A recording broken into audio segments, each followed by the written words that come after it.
Assyrian Foundation of America was established in 1964 as a 501c3 nonprofit in California to help needy Assyrians around the world support Assyrian education and preserve and promote the Assyrian language and culture. Since 1977, Nineveh magazine has been published under the auspices of the Assyrian Foundation of America and distributed around the world. Every day since inception, Assyrian Foundation of America has been a window of hope to keep Assyria alive. For more info, please visit AssyrianFoundation.org. Hello, my name is Rebecca Simon. On behalf of Shamiran Media, I welcome our viewers. Our guest today is MICHAEL RAKOWITZ. MICHAEL is an artist, a sculptor, an author, a chef. He teaches art at the Northwestern University. But above all, he is a humanitarian. MICHAEL's mother was born in Iraq, and even though the family had lived there for generations and centuries, they were forced to leave Iraq in the 1940s due to anti-Jewish sentiments and movements. The family first moved to India and then to the United States, where MICHAEL and his two brothers were born. MICHAEL's father is of a family of Eastern European Jewish background, and he is a doctor and a second-generation American. MICHAEL was deeply impacted when ISIS in the early 2000s committed atrocities in Iraq, and among other unspeakable acts, they looted and destroyed many of Assyrian artifacts and antiquities. In 2006, MICHAEL was influenced by this event and decided to recreate the Assyrian art. MICHAEL and his wife Lori and their two children live in Illinois. Hello, MICHAEL. Welcome to our program at Shamiran Media. We at last talked to you. We've been waiting for this interview for a long time. Thank you so much for joining us from Illinois. Welcome. Thank you so much, Rebecca. Shlama and Shlama Lechun to everyone. It's really an honor to be with you. Shlama Lech, MICHAEL. Thank you for speaking Assyrian to us. MICHAEL, in our private conversation a while back, you told me something that intrigued me, something very interesting. You said you want to bring back the ghost of the Assyrian art. Not the Assyrian art, but the ghost of it. Now, tell me how you feel personally about that, and what did you exactly mean by bringing back the ghost of the Assyrian art? Well, for me, one of the things that happened in the aftermath of the looting of the National Museum of Iraq in 2003 was a realization that that moment was the first moment of pathos that had actually opened up in the midst of the war, in the midst of the invasion, and that it didn't matter if you were for the war or against the war. There was an agreement that this was a loss for all of humanity. And when I saw that the outrage about lost artifacts didn't translate into an outrage about lost lives, I started to think about what it would mean for these objects that were now, for all intents and purposes, gone or made invisible, to come back. But to come back in a way, in a form that did not deny that the original had been lost or had been stolen, and was able to represent itself, but through materials and other kinds of forms that made it clear that that something had happened. And so when I talk about them being ghosts, one of the things that I try to shy away from is to call them reconstructions. One of the things that's happened throughout the duration of this project, which has gone on for 16 years now, is that there is suddenly this drive to 3D print those things that have been lost.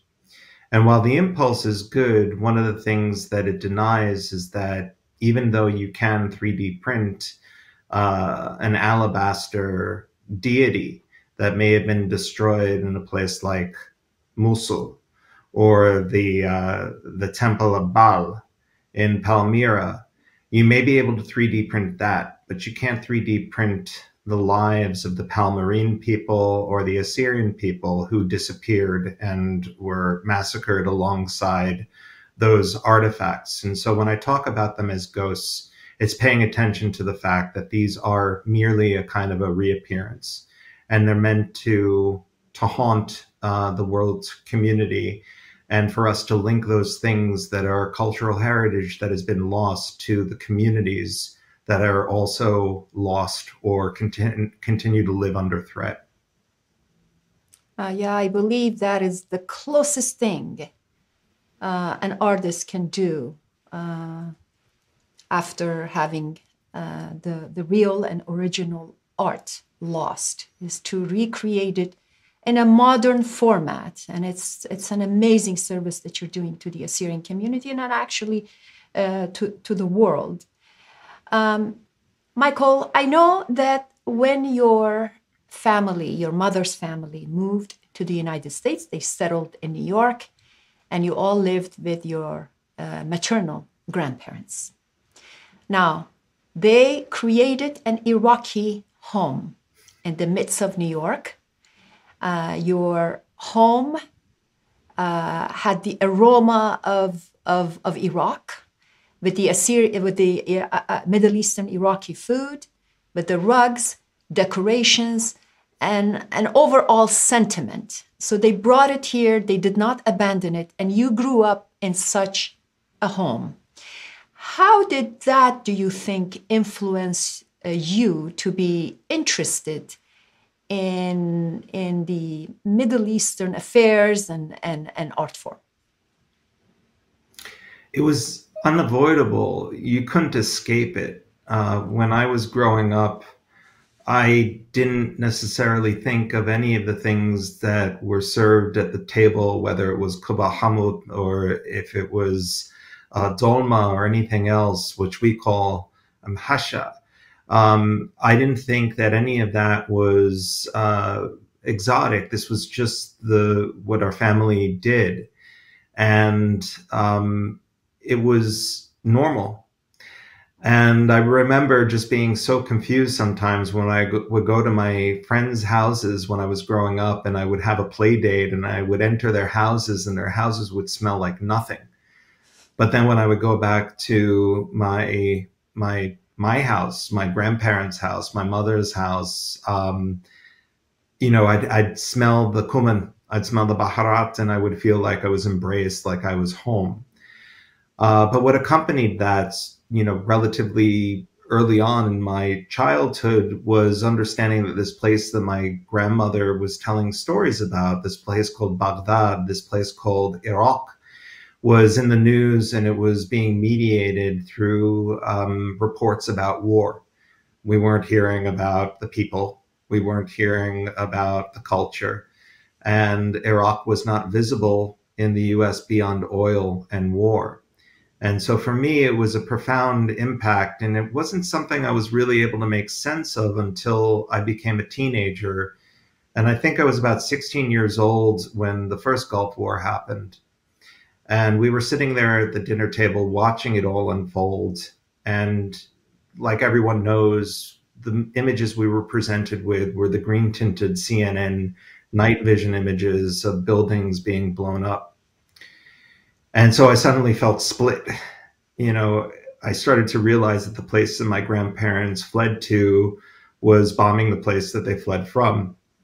And so as all of this was being transmitted in real time to me and my brothers, my mother got our attention away from the TV and said, "Do you know that there's no Iraqi restaurants in New York?"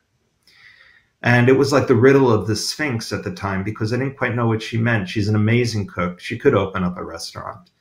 But what I understood soon after was that she was pointing out that Iraqi culture was not visible beyond these images. And in a way, I feel like ever since that moment, my work has been about preserving my grandparents' stories and all of those other images and all those other sounds and all those other smells that I grew up around, even though I've never been there. It must have been an interesting childhood when you felt different inside your home than outside, especially that there were no Iraqis that you could relate to in your neighborhood. Now, did you at times feel like a stranger, kind of left out, a little different? Your food, your home smelled differently, it looked differently. Did you ever get embarrassed in front of your classmates and friends as a child? I can't say that was my experience. I know that it wasn't the experience for my mother, and she always describes her experience coming to the US and being raised in suburban Long Island as being one where there was a little bit of a double whammy. You know, she was somebody who came from the Arab culture and was also Jewish. And at the time, it was a majority Christian white town. And so when my grandmother would pack, you know, bed blahem with amba or something for her lunch, she tells stories about how it was hard, you know, because there it was right in front of everybody else, the strangeness of who she was, and she had to navigate that as somebody who was an immigrant. When I was growing up, there were some Iraqi families that were still in the town. There were a lot of Iraqi Jewish families that had settled around the same time that my grandparents came over. But then the majority actually started to shift to the Iranian Jews who had left around the time of the 1979 revolution. And so, in a way, the Iraqi experience was different. And I remember one of my friends when I was growing up, Albert Murad, who was an Iraqi Jew, and we would play basketball during recess against, you know, these kids who were, you know, just happened to be Iranian, and we would lose. And then Albert would say something like, well, we're winning the war, you know, and so then it would be sort of like, you know, this playground thing to this conflict that we didn't understand at all. But it was something that was seated there. And like I said, by the time I became a more political person as a teenager, as one does, I started to recognize just how much there was that push-pull and that feeling like you belong and you don't belong. Even now, when you say some non-English Arabic words, in my ears, I may be wrong, you sound so authentic, and your Arabic, it just no accent. You're saying it just like an Arabic-speaking person would say those words. Now, I know your grandfather, maternal grandfather, spoke Aramaic. Is that correct? That's correct. My grandfather actually spoke something like 8 languages. And I think being an importer-exporter, he had to do that. But I know that the Aramaic, I think it was probably very common, you know, because Baghdad during that time had a mix of people living there. You had Turkmen, you had Iraqi Muslims, Iraqi Arabs, and you had Assyrians. And so I know that that must have been part of the culture then, was to kind of know about each other.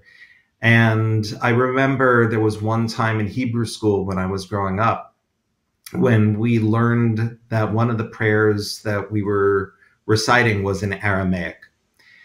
And when I came home and I told my mother about it, she said, you know, your grandfather spoke that. And it wasn't until I think within the last 15 years that I really started to understand just how much of a kind of overlap that there is between the Assyrian community and the Iraqi Jewish community. And of course, you know, so much of our own language is descended from a lot of the Assyrian and the Aramaic that is characteristic of the Assyrian community today. That has been my experience as well in Iran, where the Assyrian community and the Jewish community were in alliance. They felt like kind of a kinship back in Iran. Let's go and talk about your artwork. When did you discover the artist in MICHAEL Rakowitz? Oh my. This might be a question for my mother and my father, but the story that I know and that I remember was growing up and being really good at drawing dinosaurs, being at a family gathering, and one of the members of the extended family said something like, "Oh, what are you going to do when you grow up?" And I still do. And back then I had just such admiration for my father being a doctor and being devoted, to healing. And so I said, I want to be a doctor like dad. And then my dad would say, no, you're not. And he pointed at the piece of paper that I was drawing on. And he says, you have something else going on there. And throughout my life, my parents took us on trips to museums. And when we started to be able to travel farther distances, we would go to the churches, we would go to the museums. And my parents were incredible narrators of just how important culture was. And I actually do remember when my grandmother died when I was 10, and the last link in our immediate family, in our nuclear household, who could recall life in Iraq, had passed away. We had actually planned to visit London, where my grandmother's brother, Niazi, lived. And when we went there, we went to the British Museum. And when we visited there, my mother had some kind of like almost radar, where she brought us immediately to the Assyrian galleries. And there we were in front of the lion hunt of Ashurbanipal. And my mother sat me and my brothers down on the bench in front of it, and she started to explain, this is the first comic book in human history, and started to explain that each of the panels that were rendered in relief connected to the next one, and that it was sequential art. And then she said, and it also happens to come from the same place that your grandmother came from and where I came from. And there is nothing cooler than being 10 years old and learning that you're somehow connected to the people who made the first comic book in human history. And then she said, and what is it doing here? And at that point, I started to realize that art does kind of also mirror where we're dispersed to, or where we end up.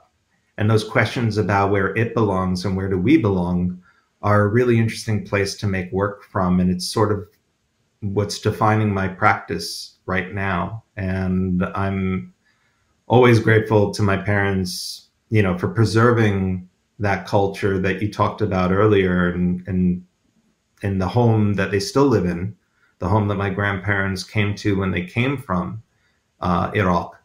But also being so encouraging about pursuing it as a life. They never, ever did anything to discourage it. And it's sort of like a very uncommon story for an artist to be talking about how their parents actually nurtured it and encouraged it. Absolutely.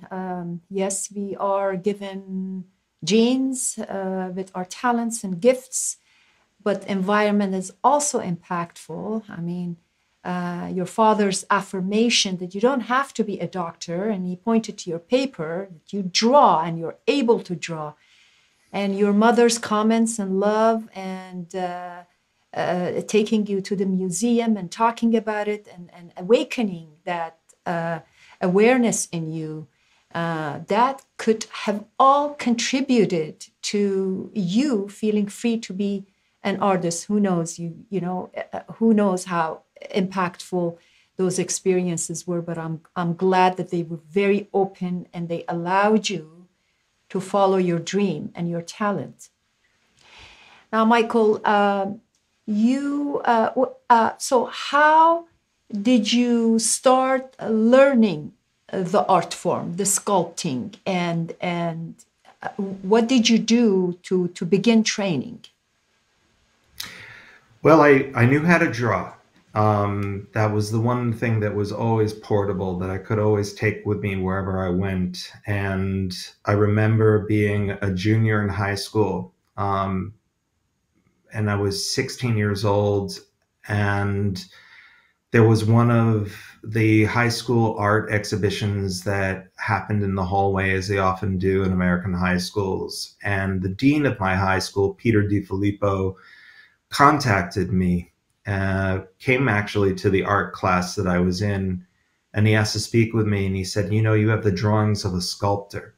And I didn't know what he meant.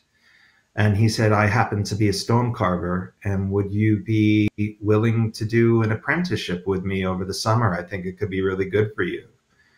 And he lived maybe 20, 30 minutes from where I lived. And he said, come once a week and we'll work on stone carving. And it changed my life. To this day, it's my favorite technique. And it's ironic to be making these works, you know, whether it's the LAMASSU that stood at the Nergal Gate of Nineveh, or if it's the panels that were in the Northwest Palace of Kalhu that was commissioned by Ashurnasirpal II. Those were all made in what's called Mosul gypsum. That when I decided to make them, I'm making them more out of like papier-mâché, which is a sort of an additive form where you add material almost like clay, but they were carved in antiquity. And so there's a big part of me that wishes I could have carved it. But of course, when we talk about the material culture of the work and what it says before about reappearing, about it being a ghost, it's important that it is that material. But to this day, stone carving is my favorite. Interesting how fate shows up in one's life and guides him or her to a destination. I mean, out of nowhere, somebody who is a carver comes up and to you and recognizes and sees the talent of drawing in you and knows you could be a sculptor and offers you apprenticeship. That is amazing. I mean, these of all turn of events have made you into an artist that you are. Who knows without those events what you would have been today, although the artist would have always been hidden in you, but you might have had a different profession. And we're glad that you've followed art. You have a very interesting art style. You use unconventional material to recreate unbelievable statues, artifacts, even palaces, even floors of the palaces. Please tell us, how did you begin to use something as mundane as date syrup can in your art form? Well, it's very much in keeping in some ways with my education in art school. I went in wanting to be a stone carver and deeply influenced by the works of the Renaissance greats, you know, people like Michelangelo. And also when I think about modern artists who I was influenced by at that time, people like Barbara Hepworth, who did amazing stone carvings, and also Henry Moore. But I quickly learned about other movements and why artists in the 20th century were doing things like working with Campbell soup cans, like if you think about a very well-known artist, Andy Warhol. And that kind of education was really exciting to me because I started to recognize the fact that art was always about pushing boundaries and thinking about what could and couldn't be art.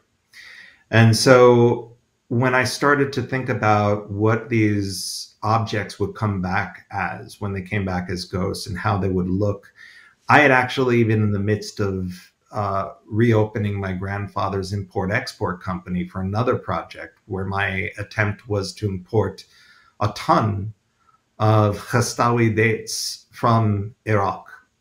And the reason why I did that project was because I had gone to Sahadi Importing Company in Brooklyn, New York, which was an Arabic grocery that was owned by the Sahadi family who come from Syria and Lebanon. And they knew my grandparents when they first came over. because that was one of their first stops, was to get their spices and to get the things that they needed to make their food. And on one trip in 2004, I went and I saw a big red can of date syrup there. And it was in English writing and Arabic writing, and it said Second House Products Date Syrup. And it said product of Lebanon. And so my grandfather used to make the date syrup by hand, what we call silan, and other people call dibis. And when he died, he left behind a freezer that had quite a few jars that were left over. And I remember we finished the last one in like the mid-1980s, around 10 years after he died. And my mother would talk about how, oh, you know, the ones that we can get in the stores now are from Israel or they're from California, and they're never quite as good as your grandfather's. Like, it had much more depth to it, and these were like almost too filtered. And so when I saw it said from Lebanon, I thought, oh, this will make a nice gift for my mother. Maybe it'll be closer to my grandfather's. And when I went up to the counter to pay for it, Charlie Sahadi looked at the can and he looked at me and he said, your mother's going to love this. It's from Baghdad. And I looked again at the can and I thought I was hallucinating. And I said, well, it says Lebanon. You know, what kind of geography are we talking about here? And he said, no, the date syrup is actually made in the Iraqi capital. It's put into large plastic vats. Then it's driven over the border to Syria, where it gets put into these unmarked tin plate steel cans that are food safe. Then it's driven over the border into Lebanon, where it gets labeled and it's sold to the rest of the world. And this was one of the ways that Iraqi date syrup companies were circumventing the UN sanctions. But this was 2004, a year after the sanctions had reportedly been dropped. And it turned out that anything that was labeled product of Iraq was subject to these really harsh import charges for safety reasons. And so the date syrup led me to dates. And as all your viewers probably know, Mesopotamia has more than 600 different varieties of dates that grow there. And so I wanted to try to import Iraqi dates to the US for the first time in decades. And so the short version of this very long story is that the dates actually ended up spoiling because they were in the traffic of refugees that were looking to flee the country in 2006. And they were sitting in this truck in the desert under the heat with this long line of cars that was reportedly 4 days long. And while I was sitting there in this empty store waiting for the dates to arrive, I started to think about the emptied out museum. And what I realized was the things that I had on my shelves in the store were those date syrup cans that can't tell you where they're from. Almost as if the xenophobia of being from a place like Iraq had been sculpting them. And so when I thought about the empty store, I thought about the empty museum. And when I thought about the lost artifacts coming back as ghosts, I knew this was the skin that they should wear. The skin of the very thing that can't tell you where it's from. And it's interesting because in archaeology, one of the things that makes an artifact valuable is that it can tell you where it's from. And so it allowed me to work in a way where it wasn't a one-to-one ratio. And I wasn't saying, oh, this was made out of alabaster, I'm going to make this out of alabaster. It allowed for it to be different because if a ghost comes back and it has to properly haunt, it doesn't look the same as it did in life. And it also has to eventually disappear. And so I choose to make these things out of relatively vulnerable materials. But when it came to doing the LAMASSU in London, I wasn't going to use the papier-mâché of like all the different products that, like the mamul cookies, you know, were made out of dates from Iraq, even though it said it was from Saudi Arabia. I knew that in London, to make the LAMASSU out of the 10,500 cans of date syrup that you mentioned, you know, it had to stand up to the British weather. So it had to be metal. And so that was the reason why I went back to the sort of primal scene of the whole project, the trigger for the whole work, which was those date syrup cans. And I found 5 different brands that all, you know, were made in Iraq. Most of them said, you know, product of other countries. And when I think about it from an art historical point of view, it's like going back to Warhol's Campbell soup cans, you know, and why shouldn't Iraqis or Assyrians have that kind of pop cultural moment also when we're talking about something from the past as beautiful as the LAMASSU, which is meant to protect, it's a benevolent deity that's meant to protect the city. So when you made that LAMASSU, which is a giant LAMASSU, and it sits in London, outdoors, you still use the cans and the wrapping.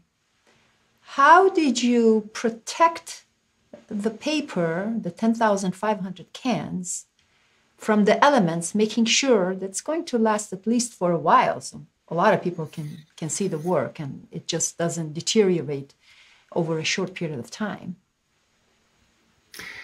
That's a great question. And it's sort of like a really nerdy answer because one of the things that's happened since 2004, when I first found that can of date syrup, is that most companies now, when they do canned foods, use a process called metal lithography, where they actually print directly onto the can. So there's no paper label anymore. So that actually solved that problem. But even so, it stood outside for 2 years in a city where everybody always talks about how much it rains. And so there were about 7 coats of varnish that were put on it to make sure that it wouldn't rust very quickly, and that it was also able to be cleaned of any of the pigeon droppings that were falling on it in Trafalgar Square. Is it still standing in London, rusted and a little deteriorated? Or it's gone? No, it came down in March of 2020, right before the pandemic hit. And it's now actually in the custodianship of the Tate Modern, which is a modern art museum in London, who came forward and asked if they could be the custodians of it. And so when I thought about, again, that question of where does something belong, I started to think, well, London now has 7 LAMASSU in the British Museum, and now they have an 8th one. And so I wanted to start to I wanted to create conditions where the work could continue to be sculpted by those external pressures of the world. And so I said, if you take custodianship of it, is it possible to have joint custody? Would it be possible for an Iraqi museum to share the LAMASSU with you, so that in this Iraq. work can Iraqi go back museum in Iraq. Exactly. In the country of so Iraq. that it can exactly, and so it can go back and forth and more or less illustrate the conditions for so many Iraqis, which is that there's so much of Iraq now that exists outside of its own borders that has been forced to leave, and people do go back, but sometimes they can't stay. And so this is a diasporic object with wings. I mean, literal wings. The LAMASSU is a winged deity. And so it would be going back and forth to more or less mark that. And it would also create conditions where people could start to think about where do these things belong, but always in that discussion is a question about, you know, whether if work can go back, can the people to whom it belonged also go back? So again, these are all, you know, conditions and questions that I have that I think are really important places to make work from as we have conversations about things like restitution, repatriation. We have to have, you know, deeper discussions about that as well. And so one of the things that I learned from the British Museum that's doing work in Basra right now, for instance, is that when excavations happen in Basra, oftentimes a lot of those findings, there's pressure to have it sent to the National Museum of Iraq in Baghdad. And there's an argument that that should stay locally because it is the findings of the people who, you know, that are connected to the people who live in that area. And so ultimately what I would love to see happen is that the work itself would also point to the fact that, you know, whatever museum it is that ends up sharing custody of the LAMASSU with the Tate Modern in London, that it moves closer to the Assyrian community in places like Mosul. When we think about the fact that these cultures and these communities still exist, And one thing that I'm trying to do in my work is to get rid of this word ancient and antiquity, because that tends to lock these artifacts in the past. And what I insist on is that it's part of a vector of time, and the Assyrian people still exist, and to be able to kind of think about an object that's been parted from their people, that then goes back to those people. Yes, it's Iraq. Yes, there are many, like when we use the word Iraq, we're talking about many, many people, but that we have to deepen our understanding of what it is that we're talking about, that these narratives often get flattened when it's a news report. And people think that the word Iraq means that there's some kind of homogeneous identity. In fact, it's many. And that's one of the very beautiful things about that place. And it's one of the things that my grandparents recalled about a Baghdad that was multicultural, that was pluralistic. And so I want these questions to continue to emerge, not only in the West where I live and work, and we talk about the legacies of things like colonialism, but there's also those other discussions that are happening there. And I want to be led by those people who are there, who can inform, what those tensions are, and how do we allow for a work of art to begin a process where there can be truth and also reconciliation.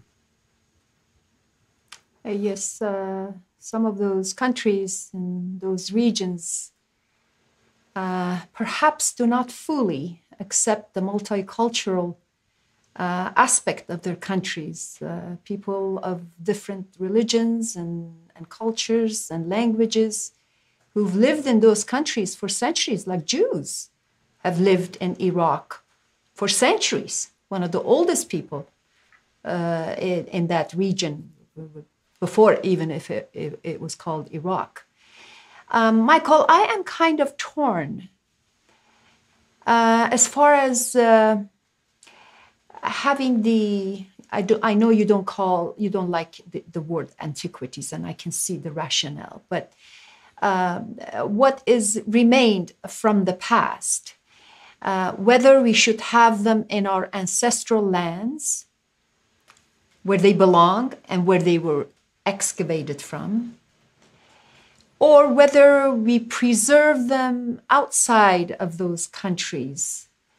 Like, ISIS looted and destroyed a lot of our museum artifacts.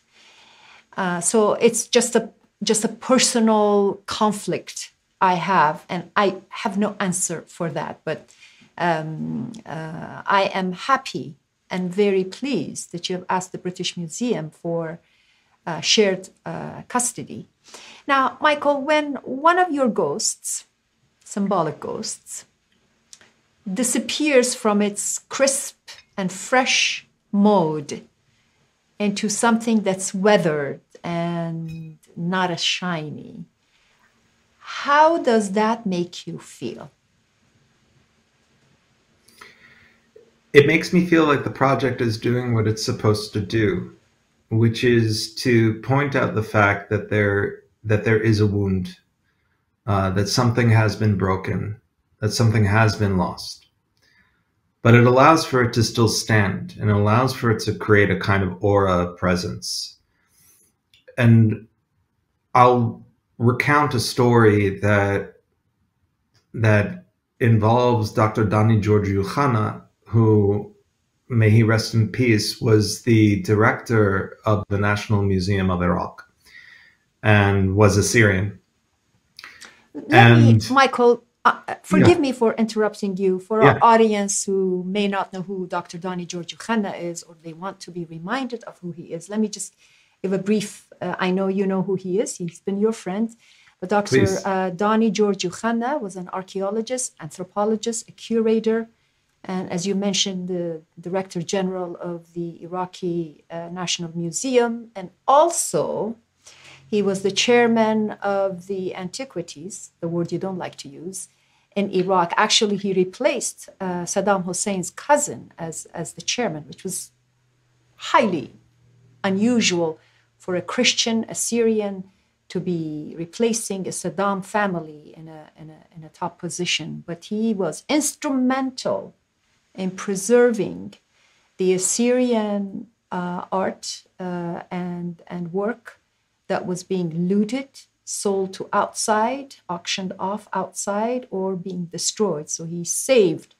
a lot of that work. And then, unfortunately, like your family, he had to run away from Iraq, as he was accused, his son was accused of being anti-Islam. So he had to overnight just flee Iraq and his beloved museum and his beloved work that he worked. He even excavated a lot of the work. Had to come to New York and became a visiting professor at the Stony Brook University in New York. And then, unfortunately, at the age of 60 in 2011, passed away of a heart attack. But he was instrumental in saving thousands of pieces. So please go on now. No, thank you. That is the most beautiful description of who he was professionally and who he was personally. He was just one of the warmest and loving people that I've met. And I feel very grateful for having his friendship during the time that I knew him and worked with him. And when he arrived in the US in 2006, he visited the first exhibition of this work of mine, reappearing the artifacts from the National Museum of Iraq when it was shown in New York City. And I was actually in Chicago, and my gallerist took all of these pictures of him standing in front of the work. And it turned out that he was coming back many times and spending a lot of time there. And he was giving tours of the artifacts to people who popped into the gallery, the same way that he would give tours in his museum back in Iraq. And when I spoke with him on the phone about his visit, he told me he became very emotional. And he explained that he was in front of objects in my exhibition that he knew he was never going to get to see again. And he said that even though they were made out of these wild colors, and maybe these colors weren't what they were painted back during the Neo-Assyrian period or the Babylonian period or whatever time period that they came from, he said the size was right. And my assistants and I, we work with a database where you can know what the sizes were of each of these objects. And he said that that moment of being next to them, almost like you're next to a person, and you know they're next to you, and you don't even see them out of the periphery of your eye, but you feel them. He said that's what it was like. And even though they may weather, even though the newspaper will inevitably yellow, it'll still be there. And it ages, and it also lets you know that this is not the replacement. In fact, it may not be able to be replaced. But we continue, and we survive. And in fact, like all of those things that the objects are made out of are in fact the packaging of the very things that we get as people from Aram Nahrain, Bilad Arafidin, whatever we want to call it. Those are the things that we buy to make our feasts and our gatherings life-size.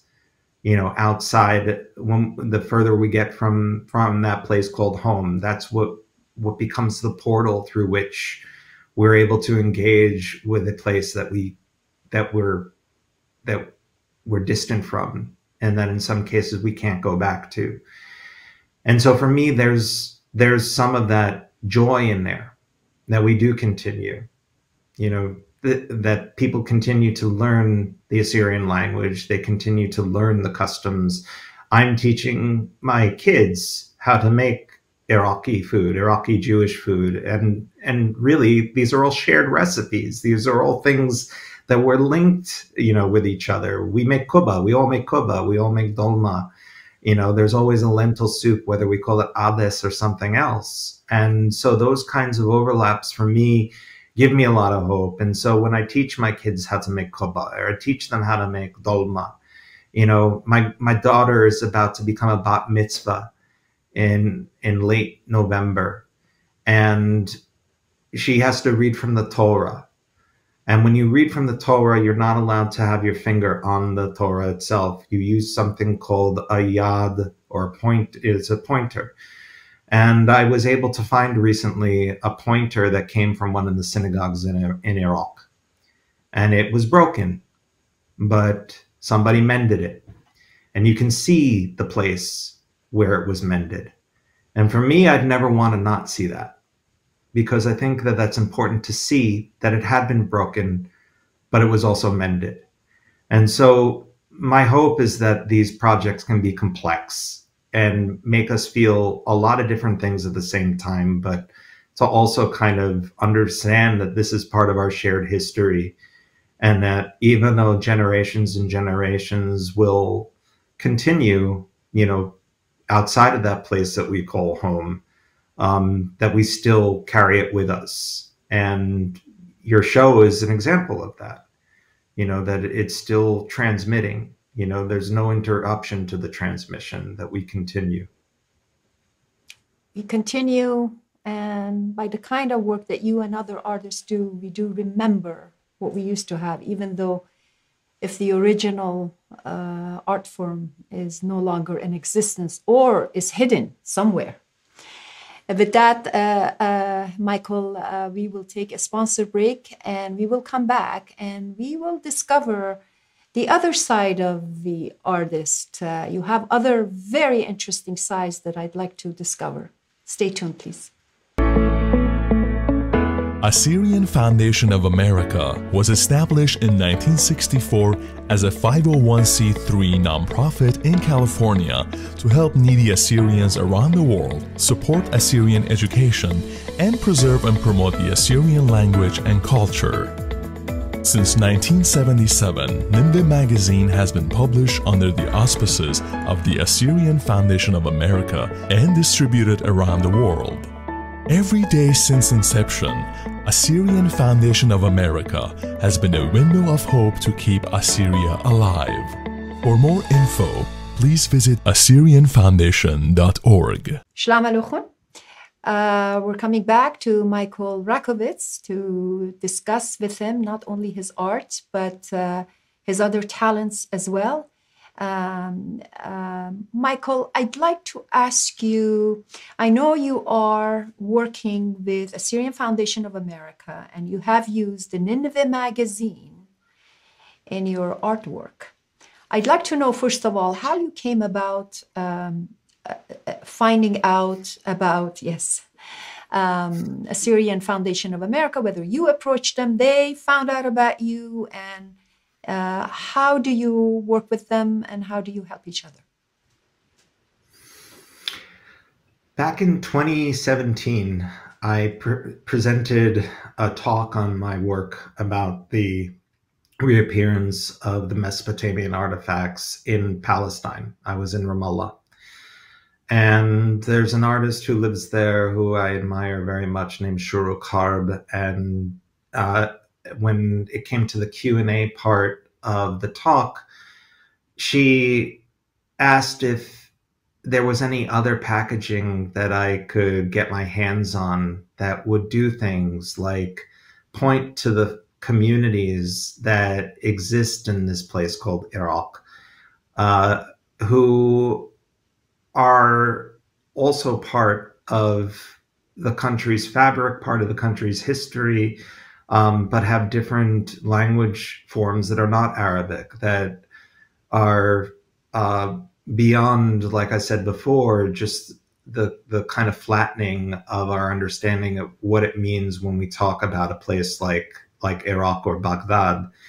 And she actually mentioned Syriac and asked, also if there were any packagings that I could find that were in the Iraqi Jewish language. And to me, it opened up a whole new layer to the work that I really wanted to address, which was about what are all those communities that fall under like a kind of umbrella term of what somebody might call Arab or Semitic or whatever, that it's much more complex than any one of those words. And so I had really wanted to find something as I was making things that were from Assyria that had modern Assyrian language on it. And I started to ask questions here in Chicago. Are there any modern Assyrian / English newspapers? That I was using Arabic English newspapers that are given away for free here in those very groceries that I go to buy the food, that they have these little newspapers that have current events, articles about current events written in them. They also have advertisements for Assyrian taxi services and also lawyers that can help asylum seekers with their cases and whatever else. And I wanted to know if they had anything like that for newly arrived members of the Assyrian community, if they were coming from places like Mosul or Dohuk or Shaklawa or wherever. And as I asked all of my Assyrian friends, they couldn't really find anything. They said that they didn't have things like that. And of course, one of the things you can get that's commonly written in Assyrian or Syriac is a Bible. And of course, that would not be something I would ever use. When it came to this, I started to reach out to some of the foundations here. And luckily enough, when I called the Ashurbanipal Library here in Chicago, I was put into contact with this wonderful person named Esther Lang, who said that she would look in their archives, and she found all of these old newspapers, some of them from Iran, that were published in modern Assyrian. And it was a nice cachet of material, but it certainly wasn't a lot. But then she put me in touch with the Assyrian Foundation of America and told me about Nineveh magazine.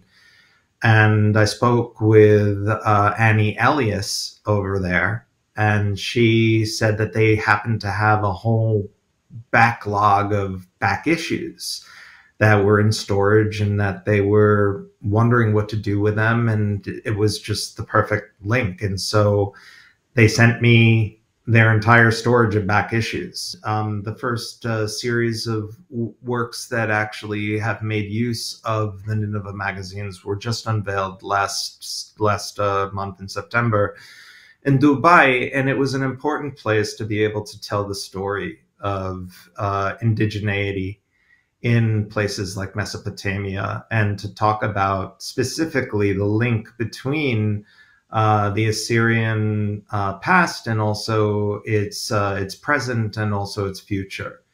And so this beautiful teal, that you see from this one issue, that is actually from 2001, makes up the bulk of the garments that the Apkallu are wearing in those reliefs. And so it's right there next to a piece of one of the sectors that one of the Apkallu is carrying, that's made out of tea that comes from Iran. So you have Farsi, and then you have the Arabic, and you have the English. And so it really kind of becomes a cartography. They almost look like maps in a way that start to show the proximity of these communities, and also using it as a kind of compost that allows for something new to flourish, so that it allows for something new to grow. And so I'm very, very honored that the Assyrian Foundation of America sent me these magazines, and it's my hope to do that history justice in this work that will continue, unfortunately, beyond my own lifetime. Michael, I have seen your work. Your ghosts come back colorful. When they used to be grayish and dark, they come back in brilliant colors, and you've given them a different kind of life. Now, you told us about the LAMASSU. You used 5 different kinds of cans. How do you deal with the color limitation? You don't have very many hues to create various shades and effects. How do you deal with that limitation? Do you insert other papers that for the sake of introducing a new needed color? Luckily, no. In fact, there are all of the hues that you could imagine. In my studio, I have these bins that are all organized by my amazing team that are listed light pink, hot pink, orange, green.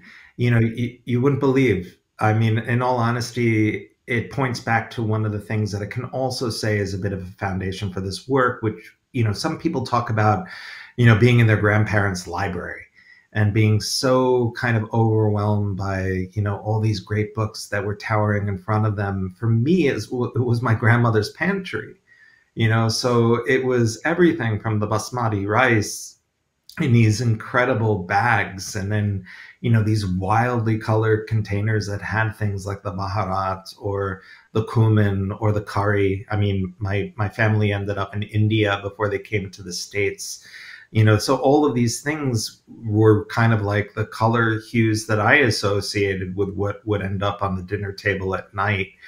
So one of the things that my team and I have done is we've looked at the research of archaeologists in places like Bowdoin College, where they were able to kind of analyze some of these panels and see the traces of some of the paint, and did projections on those panels to show what they looked like. But one of the things we also know is that they were painted different colors at different times, you know, depending on the whims of the sovereign.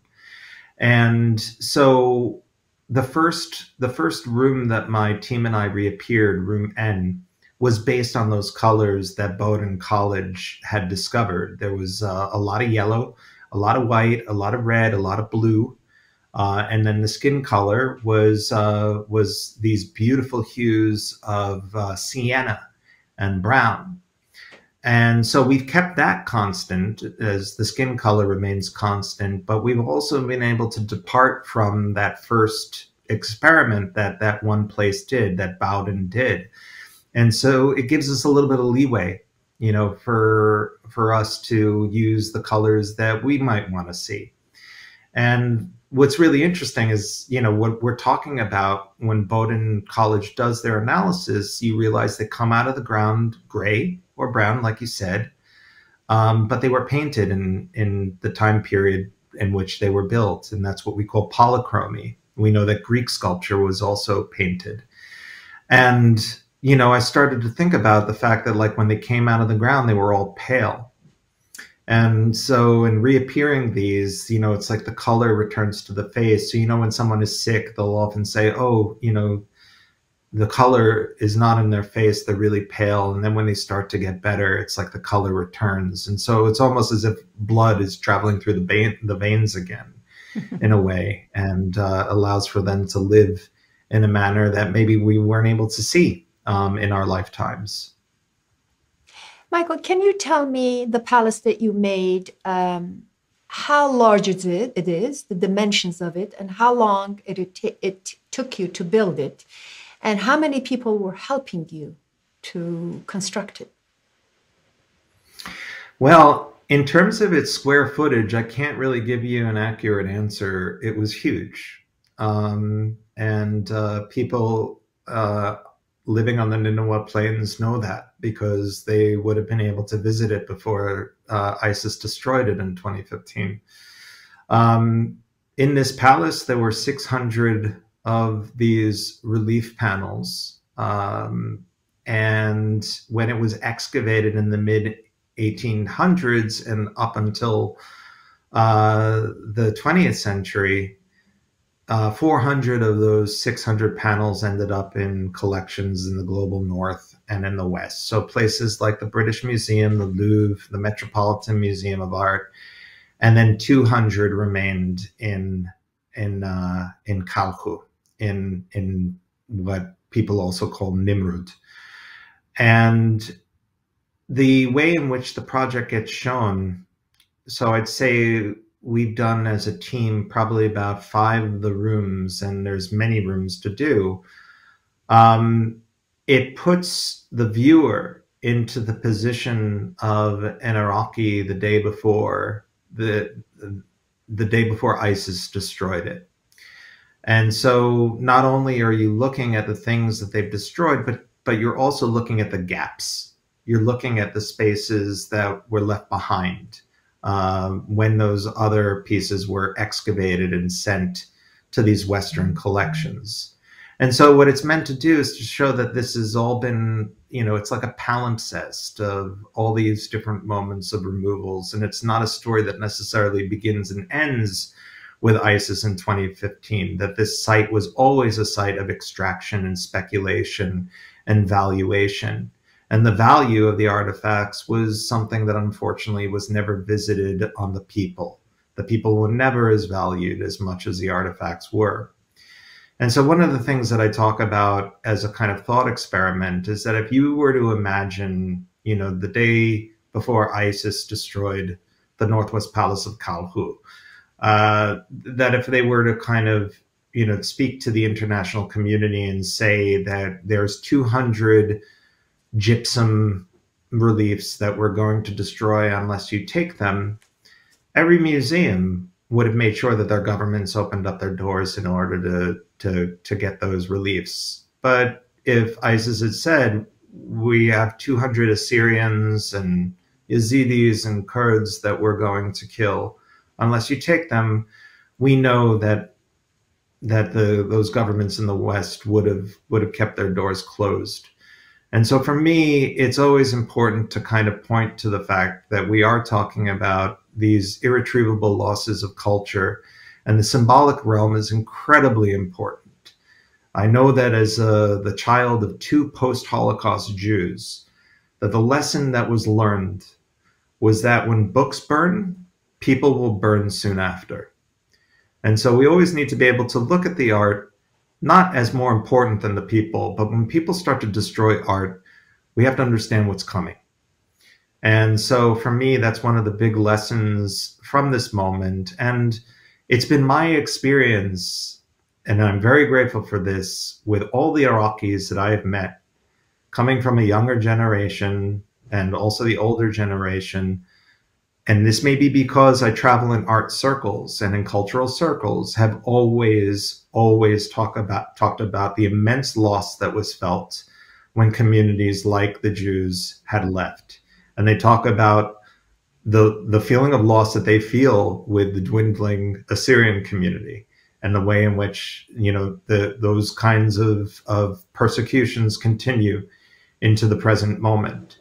And so it's my hope that in being able to kind of focus on these things, that we're able to create a new discussion that will hopefully allow for a moment or a generation to come when we can see repair happening, and we can see repair to the objects, but most importantly, we can see repair to the communities and the relationships between people that make up this place that I feel so connected to, even though I've never been. How long did it take you to construct the palace? Well, we're still constructing it, so it's not done it's an yet. ongoing project. Yeah. So my team and I are about to embark on. Oh, so yes, let me tell you. So the team has at certain points numbered as much as eight people. And right now we have 7 people who are working on the next group of panels. And it's a wonderful group of people. We have young artists here in Chicago who all have their own practices, and they're all artists who I'm very excited about and who I actually love very much as human beings. Some of them are from Iran. In the past, we've had people from Turkey. And so, it's a snapshot of also these people in the American heartland, and who it is that's making these things. And, the fact that it's these collectives of hands that are making something brings us back to the fact that it was a city that made this happen back when the palace was originally built. And so I can say that we've made probably about 80 of the 200 that remain. So it's still a project that has a long way to go, but we're continuing, and I feel very grateful for the places that are that are supporting us and allowing us to continue. Who's funding your project? The project gets production funding, sometimes from the places that invite us to make the work, and so the production budget is usually something that just allows for the labor to be remunerated, and then we buy, you know, all the foodstuffs and cook with it. It's a really interesting kind of circular ecology.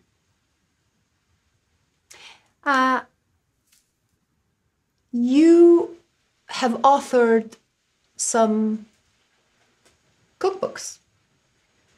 How many books have you written about Middle Eastern cooking, and who has helped you with the recipes? So when I did the LAMASSU in London, 10,500 date syrup cans, I started to want to make sure that people were aware of the date syrup. You know, with that many date syrup cans, what about all that date syrup?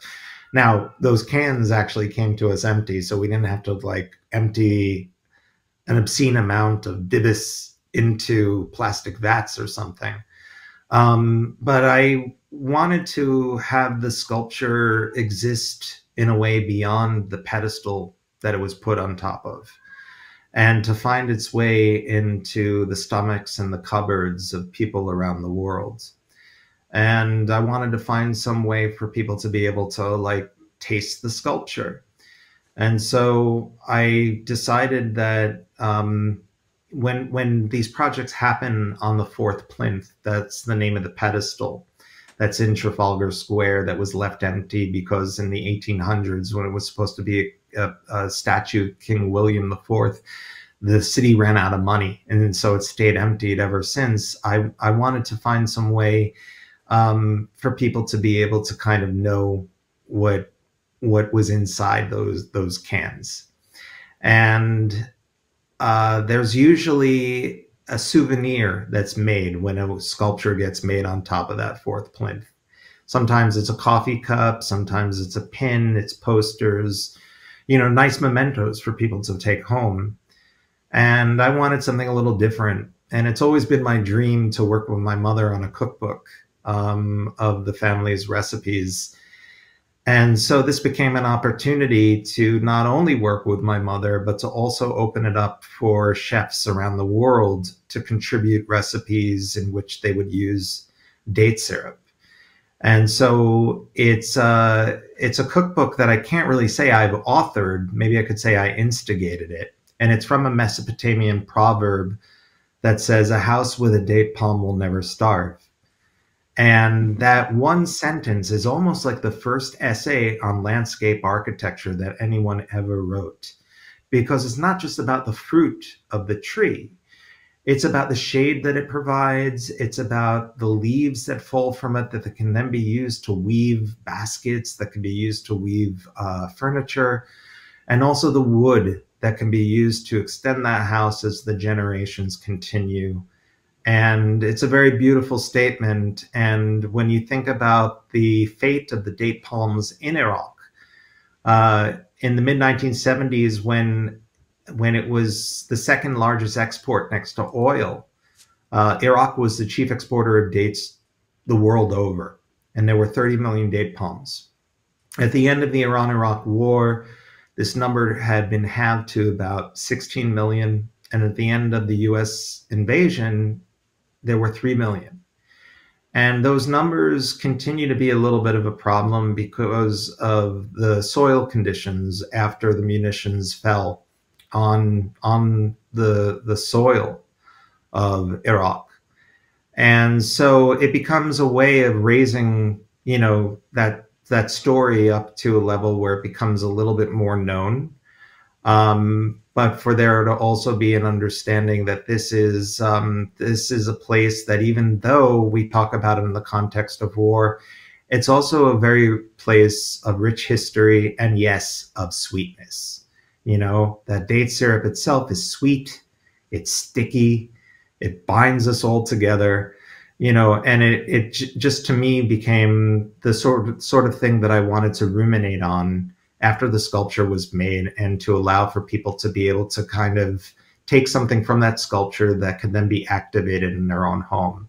And so it's a wonderful collection of cooks, people like Claudia Roden, who's written wonderful books about Middle Eastern cuisine, and also about Jewish cuisine, and specifically cuisine from Jewish communities in West Asia, in the Arab world. There's my mother, there's Alice Waters, Marcus Samuelson, Reem Kassis, who wrote the Palestinian cookbook. All of these people from all over the world have given a recipe where they've used date syrup as the central ingredient. And so there are some of our recipes that go back 3,000 years, like masgouf. I use date syrup when I make masgouf in our backyard, and I make a kind of marinade that I spray onto the fish as it cooks. And then there are people who have come up with cocktails that use date syrup as the kind of sweetener in something like an old fashioned. So it brings it from the past right up to the present. I personally feel that your work is healing the wound that I feel, and a lot of my Assyrian brothers and sisters feel, watching footages of ISIS and terrorists looting and destroying something they don't have to destroy. It doesn't benefit them in any way. But by you recreating them with beautiful colors, it somehow heals that wound within all of us. I thank you very much. Stay well, take care of those kids, and thank you for all the work that you do. Kushum Shena Achuni, that means goodbye, my brother. Thank you very much for watching our interview with artist MICHAEL RAKOWITZ, for his love to our artwork, to our old remainder of what we used to be, and recreating them and caring for them. His work is displayed in about 10 museums across the world, and he's recreated about 950 pieces. It's an unbelievable amount, and we thank you for watching our interview.